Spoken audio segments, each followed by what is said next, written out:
Good afternoon on this Thursday. In Nebraska, we finally have hit normal temperatures in the 80s.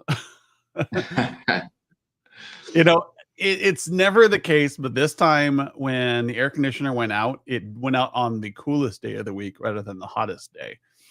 So Ooh, I'm yeah, that like, was how pretty many close. times do you acknowledge, fate for stepping in? Yeah, I wish So I could say we had cool weather down here in Texas, but it's the typical Texas summer right now. hey, everything in moderation except for Texas. You just get Yeah, too much. that's right. That's right. You just get too much of everything. That's right. So It's today we're dry talking until it's not. It's hot until it's not. It's cold until it's not. So yes, you're absolutely right. Everything in moderation except for Texas. except for Texas. Everything's bigger in Texas. Everything's in excess in Texas. It's overdone Yep, in Texas. Except for your winters. Your winters are pretty absolutely. mild. Of course, to you guys, your winters are extreme, but up here in Nebraska and probably northern to like Canada, we just giggle at you. Oh yes, it's frivolous. I definitely appreciate that.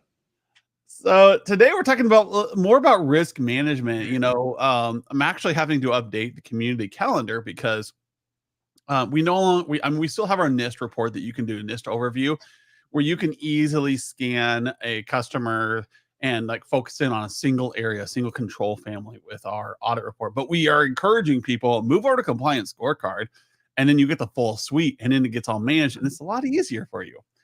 So we're changing this narrative to how do you talk about risk management?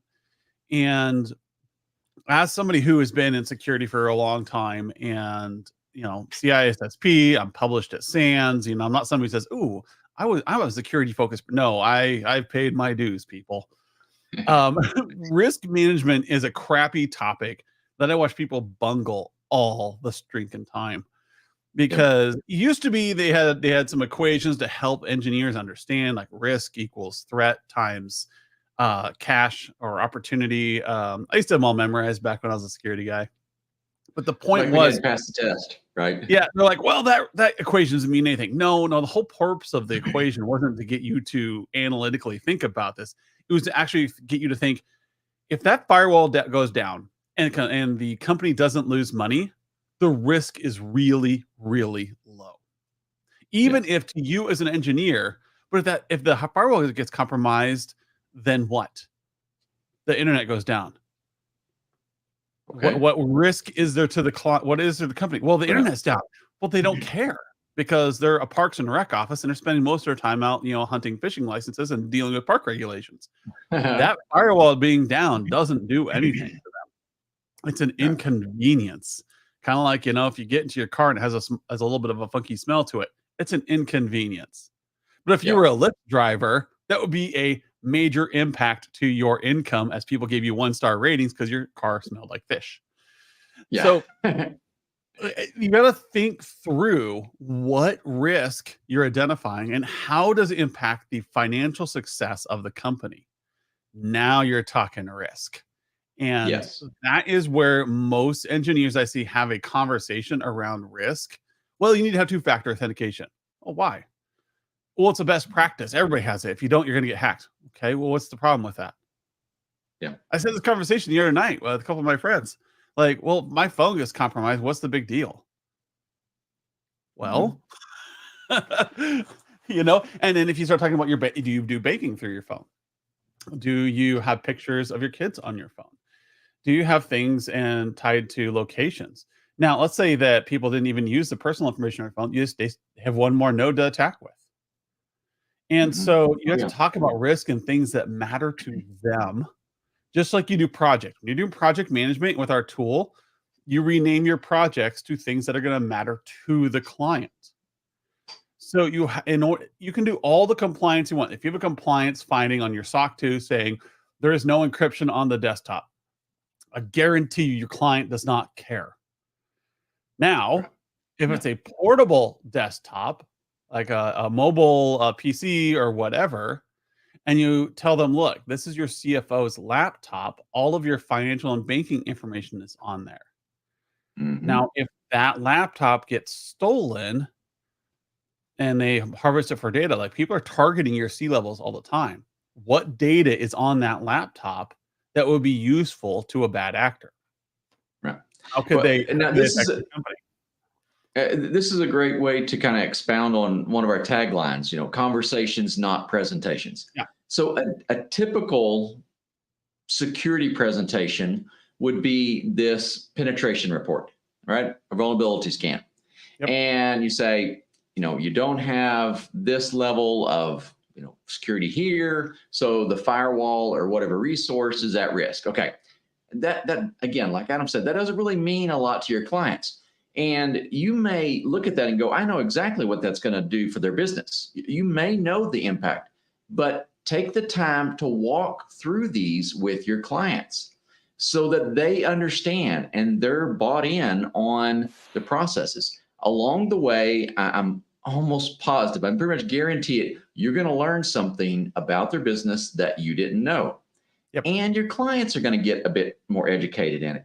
And in that conversation, you're going to be able to establish clear expectations. Everyone's going to understand the impact, the risks, what's all going on, and make a plan going forward.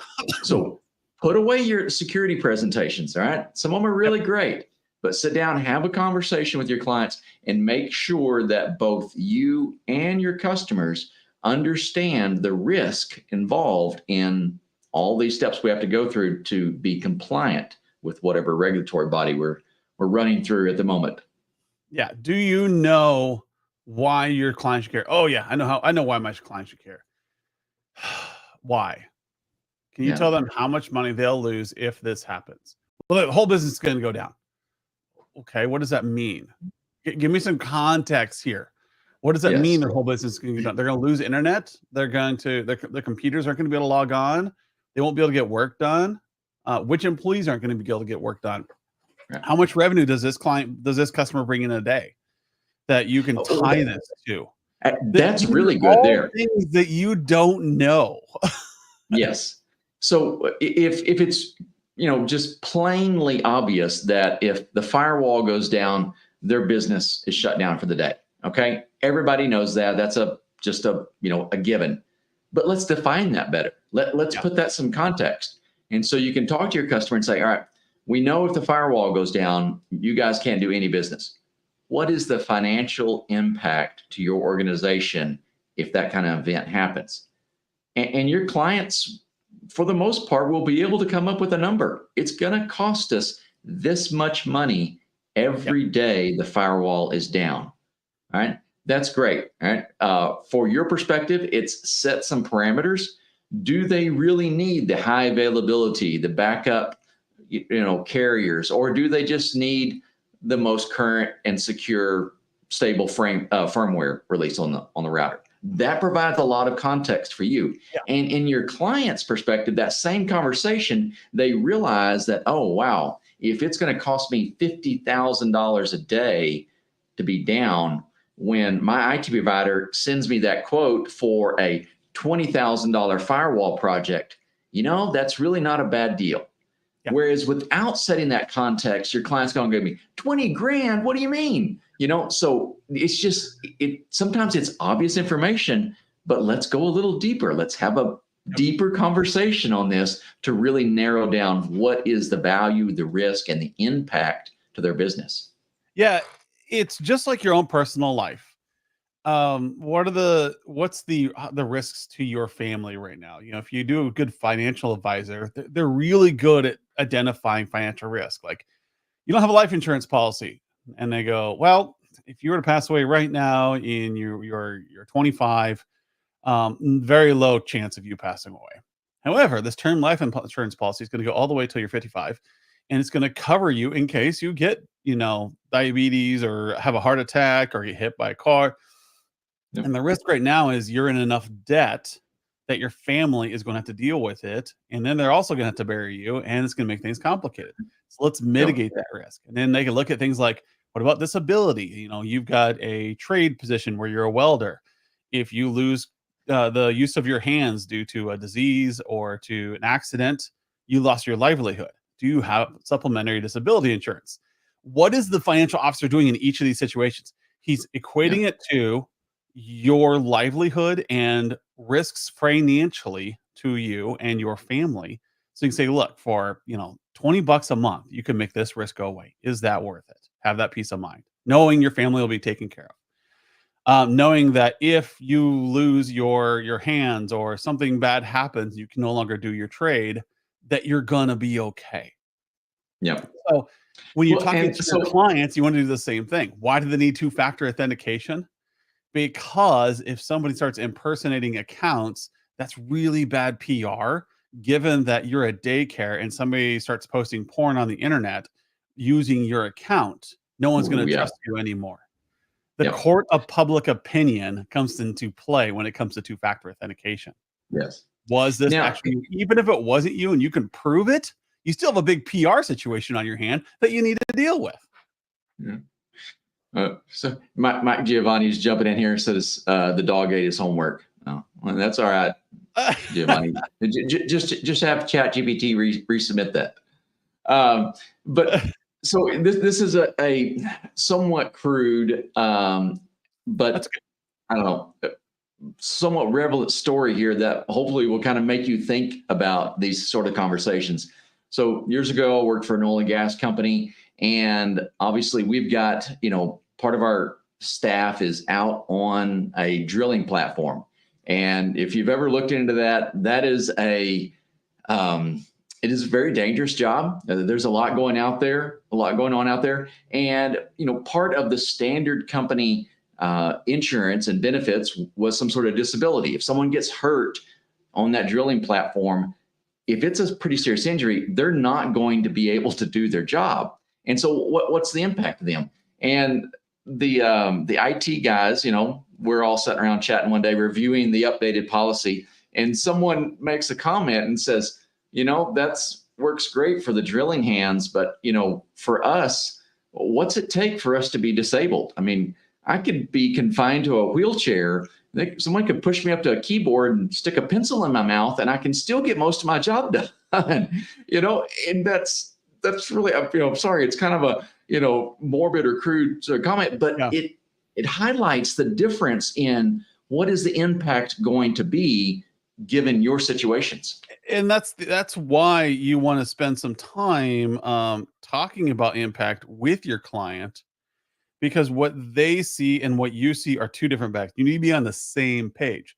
So in the discussion here, I have it built out of like, be on the same page with your clients. Most of the time when I talk about this stuff, it's not that the client isn't on the right page. It's that the IT person is not on the right page. Mm-hmm. The IT Absolutely. person has this ego. They're so used to being right all the time that they've forgotten that there is more to business. Can you run your client's business? Well, maybe you're an engineer, you'll figure things out. Yeah, But you'll eventually quickly figure out that there's a lot of pieces that you didn't know about. What's the biggest risk to a taco truck? Okay, there you need to talk about 5G and internet availability. You need to talk about securing their credit card transactions. Those things you need to talk about. But did you think about, like, okay, it's a taco truck. If that engine on their taco truck dies, all your backups for internet, for your policies on your PCI and all that encryption means nothing. That truck is down. It's a And brick. is Giant brick. there something you can do about that? I don't know. Maybe you've got a great backup plan for renting trucks or repairing engines. I don't know. But you have to put that in context with your client. Do they buy a second truck or do they buy that new firewall? That's the questions they're asking themselves. And are you putting your stuff in that same context so you're on the page with the client? It's not a matter of why aren't they buying or why don't they buy my new firewall? Why don't they go two-factor authentication? Why don't they? Because the risk hasn't overridden their current other risks. They're constantly dealing with risk management in a company. We all are. It's most of what we do. Risk management, risk reward, risk reward. How do I generate more revenue given what I have? Where can I take a risk that will result in revenue? So Skip and I, we're a software company, right? We have to think in terms of, you guys give us great ideas for features in the software, but we need the reward on the other side of that. Like, so if Mhm. I dump 30 grand into a new feature, I need to get how much back? So And how long it does it may take be, to get it? yeah. Do I really want to redo the admin background for our software? Yes. I hate those green screens. Mike, you know what I'm talking about. Oh, they're great. But there's no reward to that because they function great. They're just a little bit of an eyesore. Would you rather Mhm. have the smart assessment tool up and running, or would you have a cleaner back interface for putting in your credit card? Yeah. That's the kind of risk and reward you're looking at when you're talking about small, medium businesses. And even with large corporations, they're doing the same thing, except for doing it at a much grander scale. What do they Yes. invest in? Should they invest in more personnel? Should they invest in better policies so they get better working hours done? Or do they invest in a new venture? Do they open up a new branch to this company so that they can build more? You're part of this equation as IT.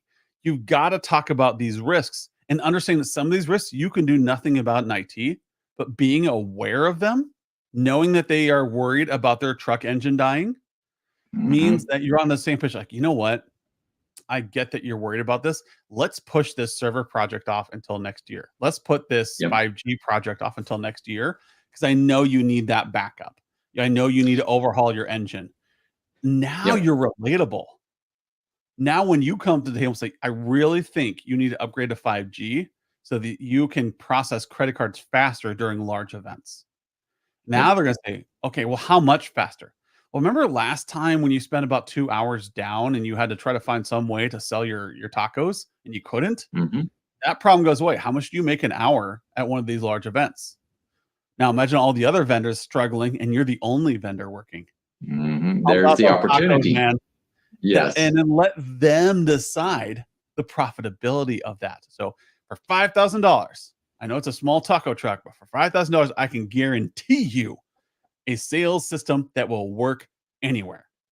Yep. And you'll never be And that's the laggy. real You'll never value. fight Yeah. it. You'll never have to reboot it.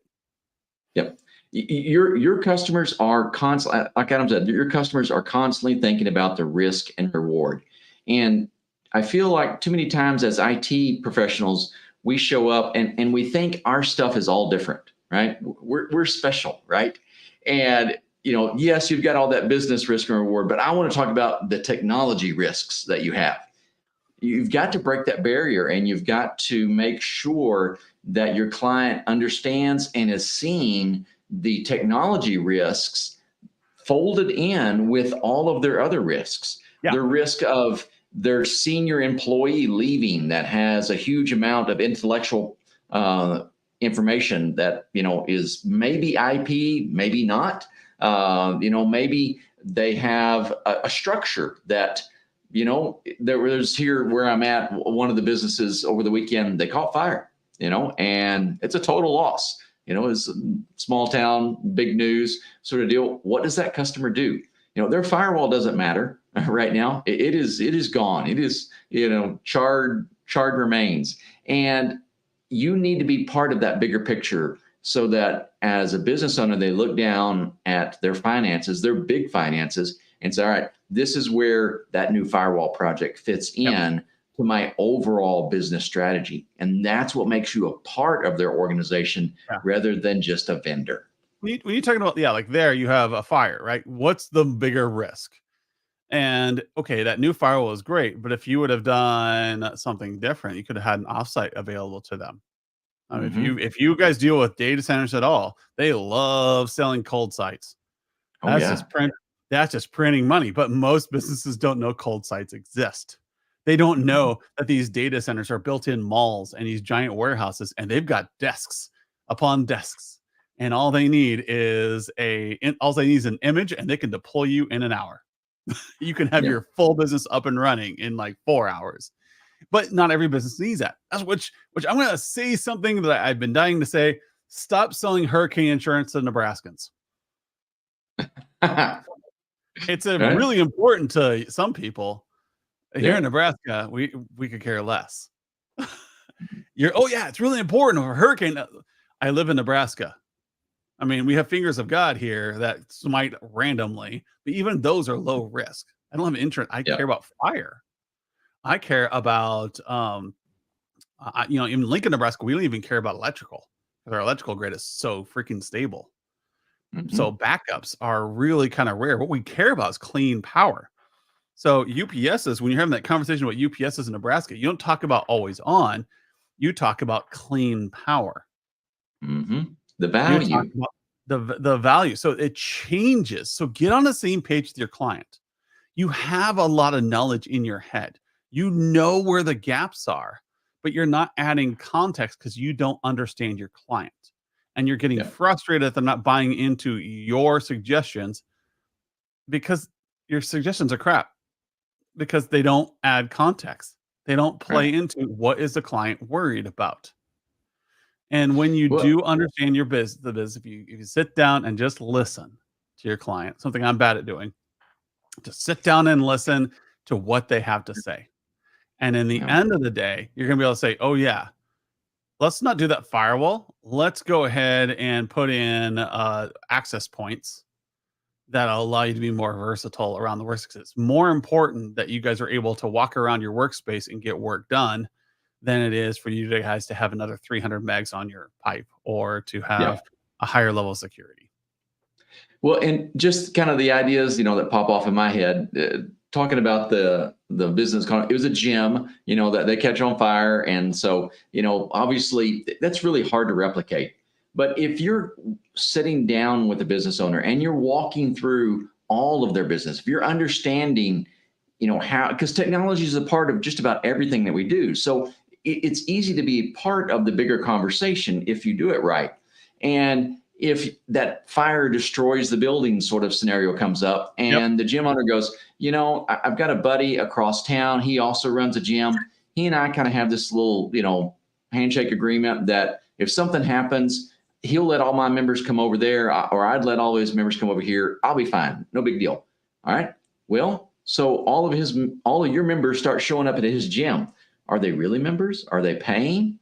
I mean, so now you have an opportunity to go, maybe we need a little bit of replication on your database. Maybe we need, just a little lightweight laptop over there so that if something happens, we can open that up and actually check your members into that Yep. gym.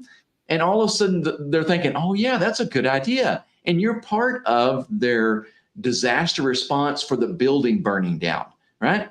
And they wouldn't have thought about that necessarily as you providing a technology value there, but now you're part of their business. You're part of the response plan when the building burns down, right? And that integrates you with your clients. Again, that makes you that partner in their organization. And as they're successful, say the building burns down and they can actually service their customers, their gym members at that other site because of the value that you provided, that really makes you stand out, right? It's not just, oh, they scrambled and they found an old laptop for us and they rigged this thing up last minute. No, they were on point. They planned ahead. They helped us think this through, and we were prepared when this happened, not, hey, we were able to fix a problem when it happened. And that's a really, really important distinction between your clients. Yep. They appreciate it when you fix things, but after a while, people get tired of getting rescued, and they want to get with someone who helps them so they aren't needing rescue all the time. And you want to be that one that helps them be prepared. Help them prepare about things they care about. And when Yes. you do that, you're going to win. If you find yourself getting rejected all the time on your projects and you don't understand why won't they buy? Why aren't they processing this? They'll just defer it till later. It's because it's not important. There's not a risk to them. You have not explained this in context of their business. Get on the same page. Start listening. If they're not buying, that means you're not listening. You don't understand what they're looking for. Mm-hmm. Best thing in sales you need to learn is identify the problem they're having and solve the problem. Don't make up a new problem and give them a solution because they don't care. Yep. So that's risk analysis for you. So as you're going through compliance, whether it be SOC, whether it be CIS, whether it be NIST, or whatever you're doing with your clients in our tool or wherever, add business context in terms of dollars and cents. Risk reward. What are you getting? What are you mitigating? How much risk are you mitigating with this? What is that risk? And don't just say two-factor best practice. Say this. Okay. Yes. You have to be SOC compliant. or your customers aren't going to do business with you. And this is part Right. of SOC compliance. You need to have a redundant firewall because you process all of your revenue through this website. If you don't have access to it, you can't generate revenue. So add that context, but you don't know that until you listen to your customer and understand what they're doing. All right, Skip, this has been great. Yeah, I like this one. This risk, when we've got a couple more of these, we really hit them hard towards October. We like everybody to kind of think through risk and compliance in July because October Cybersecurity Awareness Month. Ton of free material out there pushing people to buy cybersecurity. So you start thinking about in July. So August, September are your meeting times. Then in October, you start hitting on here's our compliance initiatives. Let's get ahead of this curve. But you need to be thinking about today, not in October. Have a plan today. That's right. That's right. All right. Thank you, everyone, for joining, and we'll see you all next week. See ya.